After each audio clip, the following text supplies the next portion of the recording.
The first generation of My Little Pony has always been the foundation that Friendship is Magic was built on. The Friendship is Magic pilot was heavily influenced by the very first special, Rescue at Midnight Castle. All the main 6, plus Spike, are based on G1 characters, though some got their names and color schemes from their G3 variations. And throughout the series, there have been characters and plot elements that were lifted from previous generations. Tyrek is generally regarded as one of the better villains in Friendship is Magic, and he was taken from G1 with very little alteration. Moondancer, who won over most fans' hearts, was a G1 character who underwent major expansion and development. There are a lot of characters from the first generation that I would love to see rewritten and expanded upon to be reintroduced to new audiences. I should probably clarify that this list is not necessarily the characters that I like best from G1, it's the characters that I think have the most potential to be successfully rebooted. For example, one of my favorites when I was a kid was Fizzy. She was excitable and cheerful, but also a bit scatterbrained. In G4, we already have Pinkie Pie and Minuet who can fill that niche. Before we start the list proper, I want to give an honorable mention that I'm sure you've all heard before because we G1 fans have been asking for it from the start. Sea Ponies and Flutter Ponies. For the record, I do not consider what we got in the movie to be true Sea Ponies. I still want to see something closer to the original concept. Also, Flutter Ponies are basically the pony equivalent of fairies. There's just so much you could do with that! However, you've probably all heard enough of G1 fans asking for these two species, so let's move on to the real list. This is the top 10 characters from Generation 1 that I would like to see reintroduced in Generation 4. Number 10, Wind Whistler. Wind Whistler was one of my favorite characters when I was little, and at first I was planning to leave her off this list. She was really smart, sometimes used big words the other ponies didn't understand, and would often step up into a leadership role when she needed to. So when I was first considering her, I thought she had too much in common with Twilight Sparkle, and that there wouldn't really be a place for her in Friendship is Magic. When I gave it a little more thought, though, I realized that there is a key aspect of Wind Whistler's personality that sets her apart, not only from Twilight, but from most of the G4 cast. She cares deeply about her friends, but she is very reserved and practical, sometimes to the point of appearing cold and unemotional. Most of the ponies we know and love are extremely emotive, and they tend to wear their feelings on their sleeves.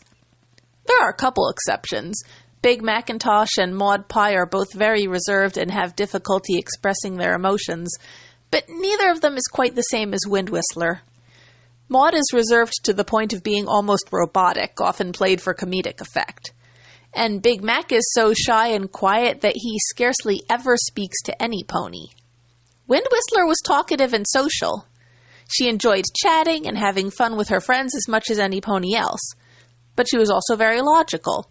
She would always look for a well-thought-out, practical solution to a problem instead of going with her gut, and she never let her emotions get the better of her. At times, the other ponies would consider her unfeeling, but in truth, she felt things deeply without showing it. One fault of Friendship is Magic is that it really glorifies extroversion, and introverts like Big Mac, Maud, and Fluttershy tend to be shy and socially awkward. I would love to see them give us a confident, socially adept introvert who can navigate the crowd of extroverts even if they don't always understand where she's coming from. Please remain calm.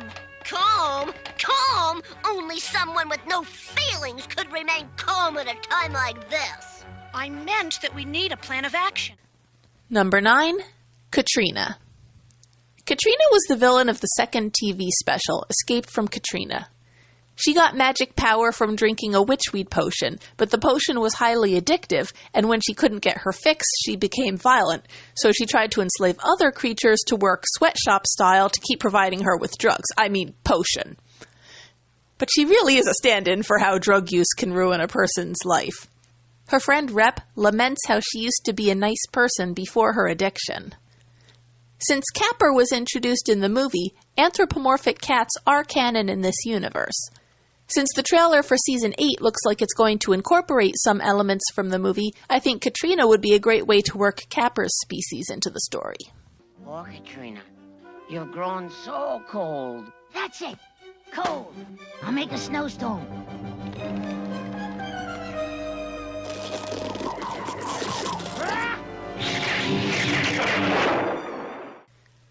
Number 8, the Moochick. The Moochick was a recurring character all through G1. He was a sort of gnome or dwarf or something who had an extensive knowledge of magical spells and artifacts, but he was also very forgetful and absent-minded. The ponies would often go to him when they needed advice, but they had to deal with some of his eccentricities. I think he could fit very nicely in G4.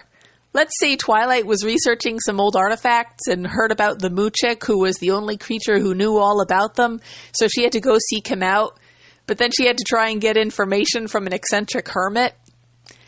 I think there's a lot of potential for entertainment value there. Also, the Moochick's assistant Habit was a forerunner to Angel Bunny, so I'm sure there's a good joke to be had.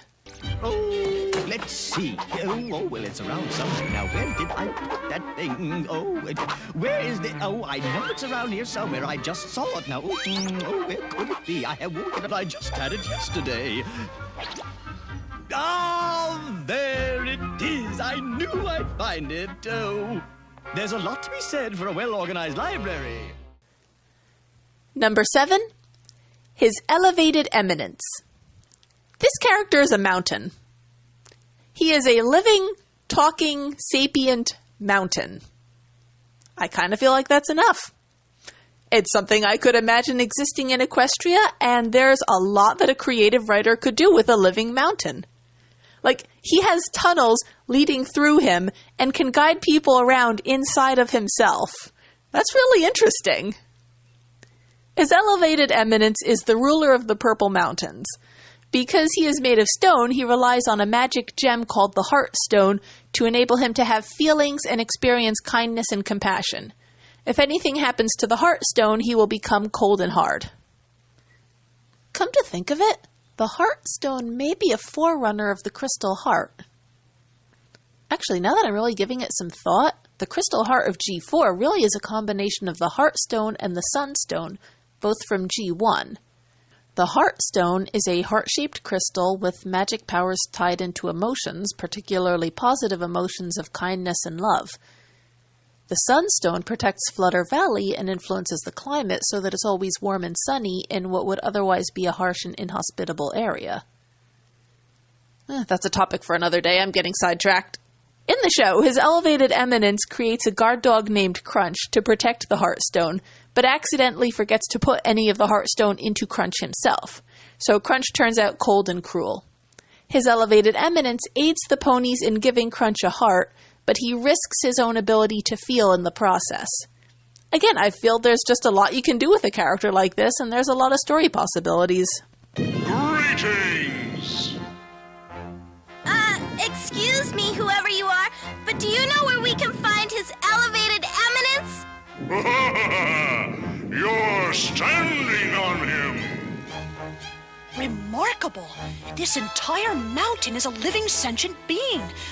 Greetings, your elevated eminence! Number 6, Mimic. People who remember the series may be confused about why I would put Mimic on this list, because we never really got a chance to get acquainted with her or learn anything about her personality. She only featured in one episode, and she spent most of that episode lying in bed, dying. I should point out that that's not necessarily a bad thing for a character that could be rebooted. Moondancer was in a very similar situation. In her only G1 appearance, she pretty much just existed to get captured and rescued. Both ponies are essentially blank slates personality-wise, so the writers could do pretty much anything they want with her. So, why do I think Mimic would be a good character to reintroduce? Well, because her story is pretty interesting. As I said, Mimic spends most of her episode close to death. She is a descendant of an ancient unicorn who had 4 golden horseshoes, which possessed incredible magic power. The shoes were lost long ago, but Mimic is still connected to their magic. Over the years, the shoes' magic has weakened, which causes Mimic to fall ill and start to disappear. The only way to save her is to collect all 4 horseshoes and restore their magic to her. Friendship is Magic has shown a fondness for magical artifacts. especially in the Season 7 finale, which focused a lot on the importance of Pony's connection with ancient magic objects. In Mimic, we have a character whose very life force is bound to her hereditary connection with a set of ancient horseshoes. This connection has a lot of potential to explore. Mimic, what's the matter? I don't know. Sweet stuff. What are we going to do? Number 5. The lava demons and the ice orcs. These are two species which live deep underground. As you can probably guess, the lava demons are made of lava and the ice orcs are made of ice. The two races have been enemies for generations, and they can't even touch each other without both experiencing physical pain. In the show, they decide to join forces to face a common threat, and they remark that they can't ever even shake hands to become friends. Spike wants to help, and since he can withstand both temperature extremes, he takes both their hands at once, allowing them to shake by proxy. I love that scene, and I think this entire plot could be lifted into Friendship is Magic. Trying to reconcile two races with an ancient enmity would be the perfect job for the Princess of Friendship, and Spike has shown himself to have some talent for diplomacy. I think he would be eager to help them in any way he could. I also like the way it deals with the issue of physical touch. At the end of the day, lava and ice cannot touch each other, and they don't come up with any sort of magical solution to change their physical natures. Instead, they decide not to let that incompatibility hold them back, and they come up with a way to work around it. I think it's a good lesson to show that sometimes things can't work out perfectly, but you can do the best you can with what you have. That's one reason why ice orcs and lava demons can never shake hands and be friends. Then let me shake both your hands. We can all be friends. Thanks, Spike. Thanks. Now, let's get out of here. Number 4, Nightshade. Nightshade is a moonwalking pop star pony who uses his fame and charisma to lure children away from their parents. Then he uses bad magic on them that makes them feel sick. Then he locks them up so they can't report him or testify against him. I am not making any of this up. Oh, and the reason he does all this is because he made what essentially amounts to a deal with the devil. He receives fame and fortune as a singer, and in exchange he has to lure in victims for a shadow monster to feed on. But they still play him as a sympathetic character, and one of the children he hurt comes to his defense. I knew this episode was screwed up when I watched it as a kid, and as an adult it's even creepier. To be honest, I don't think they could actually get away with this story now. I think the allusions to child predators are too strong and would be more recognizable now. Even so, if they were able to get away with making a very special episode to teach children about this sort of danger, this would be a good character to do it with. Though, I think they'd have to either make him into an irredeemable villain, or show the shadow monster really forcing him to cooperate so that he truly had no choice. In the original episode, he knew that what he was doing was wrong, but he kept doing it anyway because he didn't want to lose his fame. And he was let off the hook at the end of the episode. He did join the heroes and work to redeem himself, but it could have been handled better. Nightshade, perhaps our new friends would like a tour of the campgrounds before we move on? Sorry I can't accompany you, but I've got some business to attend to. Well, okay, Zeb, but we won't take long. Number 3, Shady. Shady was kind of the Eeyore of G1. She was very pessimistic and had cripplingly low self-esteem.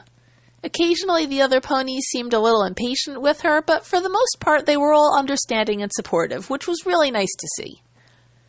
Low self-esteem is a difficult topic to write well, but G4 has done a good job with it in episodes like Hurricane Fluttershy and Equestria Games.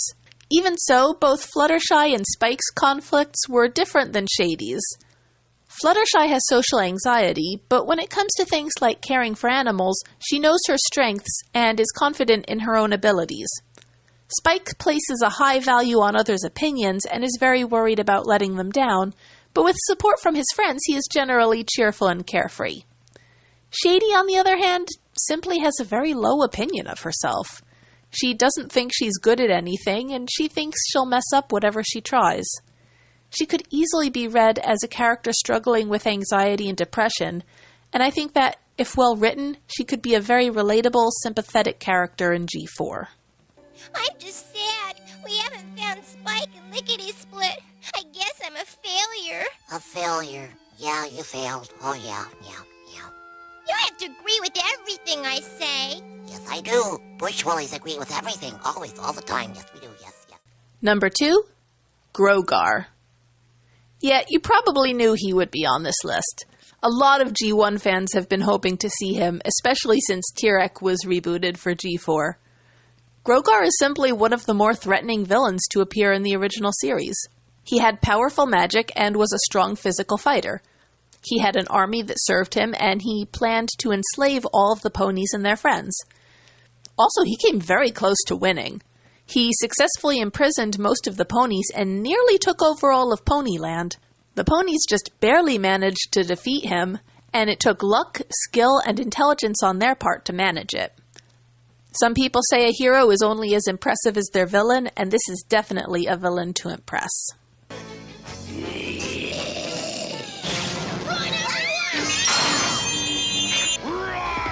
It will do you no good. There's no place in Ponyland where you'll be safe.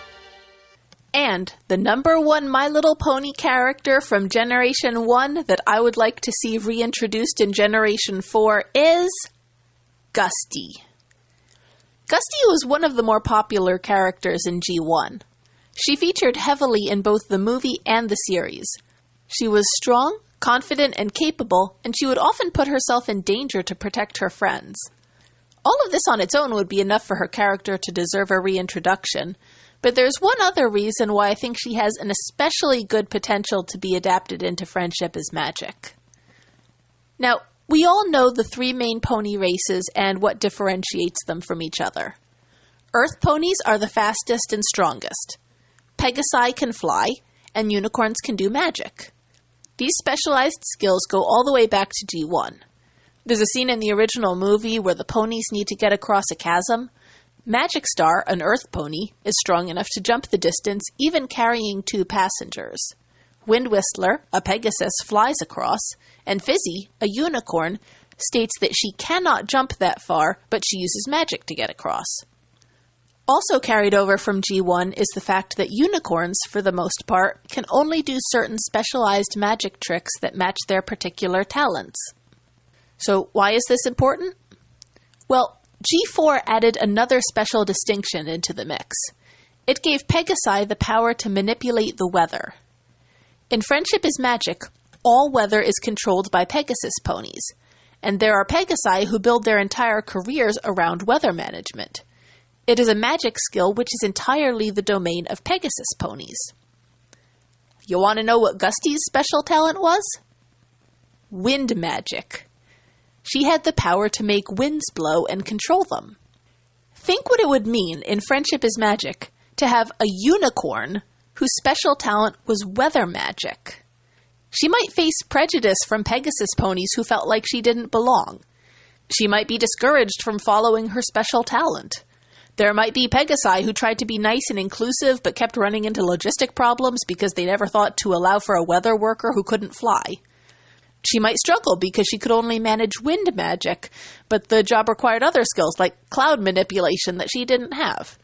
There are so many possibilities for a really good story here, and I would love to see what they could come up with. And there's nothing you can do about it. Oh, yeah?